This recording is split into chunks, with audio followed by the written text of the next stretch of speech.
அனைவருக்கும் சீரிய கலையின் சிலம்பத்தின் வழியாக உங்களை யாவரையும் வாழ்த்தி வரவேற்கிறேன்.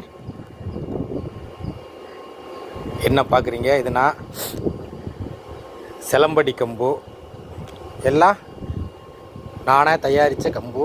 அது ரொம்ப நாள் விளையாடாமல் ரெண்டு மாதம் விளையாடாமல் விட்டாக்கல பூஞ்சானம் பூத்து மலையில் ஆகிட்டு ஏதோ மஞ்சள் மருதாணி அதெல்லாம் போட்டு வச்சு போய் தப்பிச்சிருக்கு. இருந்தாலும் என்ன திரும்ப கழுவி இப்போ காய வச்சு திரும்ப மஞ்சள் கஸ்தூரி மஞ்சள் போட்டு நல்லெண்ணெய் போட்டு இன்னுமே சரி பண்ணி பாடம் பண்ணி வைக்கணும். அப்போ தான் நல்லாயிருக்கும். சரி, இவ்வளோ நாள் விளையாடாமல் போயிட்டு இனிமேல் இதை தயார் பண்ணதுக்காக திரும்ப எடுத்துருக்கேன். எப்பவும் ஒரே மாதிரி இருக்க போகிறது இல்லைல்ல, இன்றைக்கி விளையாட நாளைக்கு விளையாட போகிறோம். அதனால் இந்த கம்பை பாதுகாத்து வைக்கிற நம்மளுடைய கடமை. ஒவ்வொன்றும்